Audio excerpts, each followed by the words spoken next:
Rubin, Democratic strategist and former Deputy Assistant Secretary of State. And Dustin. Okay, I want to come to you, Joel, because I know you and I were both going into this talking about generational divides, especially among Democrats in New York, whether that's Jewish communities, Black communities.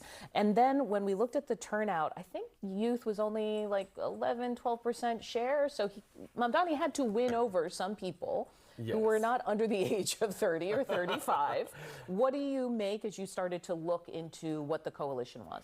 Well, first of all, overall turnout was off the charts, right? The largest turnout since the late 60s, and that is a significant point. That blew my mind, because we're not in a midterm, we're not in a general election year. I mean, this is a serious statement of not just enthusiasm, but also anxiety and anger about where the country is. And people, for the first time since Donald Trump took power, have had a chance now to electorally express themselves. So to me, that's a big win for democracy. It's a big win for the Democratic Party. The coalition sticks together. I think what you see is that the different pockets of New York came out.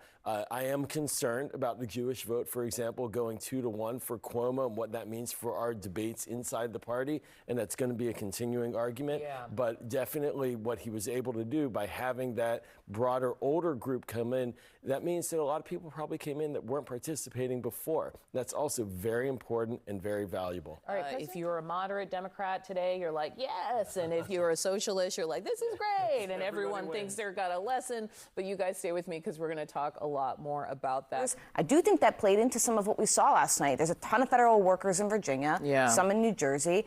That impacts the way that people think about elections. To your point about the media, you don't have to come out and say stuff like that, right? Like, that has its own impact. But you know, I want to add on to what Sarah is saying, which is that the cruelty is the feature, not the bug, of the administration's approach to this shutdown. What they are trying to do is essentially say, we will punish the American people, we will punish the most vulnerable Americans in order to coerce Democrats into giving up their position.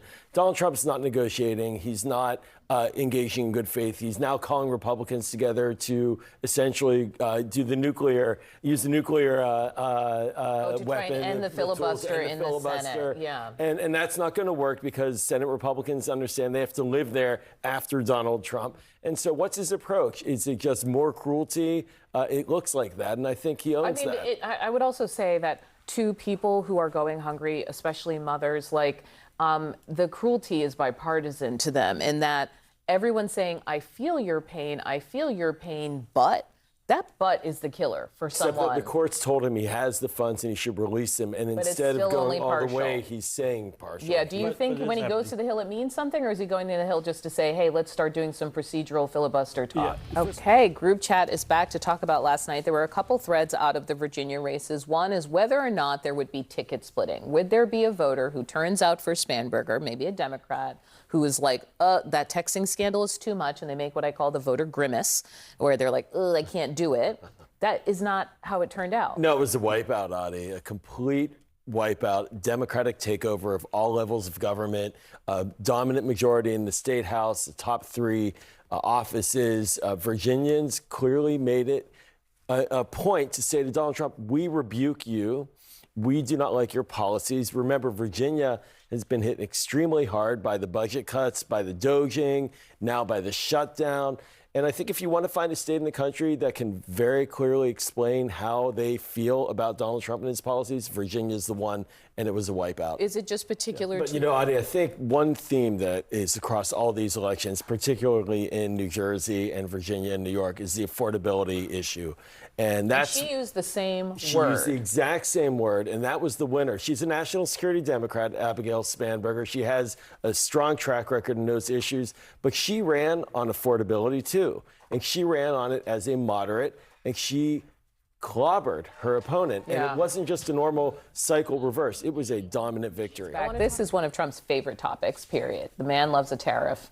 And now in the second term, he completely was like, we're doing it. We're making this tariff-based economy. What are you thinking going into hearing court arguments, which are always illuminating, frankly? I mean, I got to say, you know, the Constitution says that the power of taxing rests in Congress. We just saw bipartisanship on Capitol Hill recently, where the Senate rebuked tariffs by President Trump on Canada, on Brazil. There is a desire to allow for the process to work, and this is what the court's going to decide. Do they believe Congress has a role in American foreign policy and in tariff setting or not. And I think it should go on the side of the Constitution. But then again, this is a 6-3 Republican Supreme Court, and they may very well default to the president, even though he's losing on Capitol Hill. Sarah, what do you think? Joel, I want to ask you, because I know within Democratic circles, there have been so many questions about whether the party is heading in a Bernie Sanders-ish direction or all these pragmatists or the kind of polish of Newsom. Like, was there any clarity out of last night?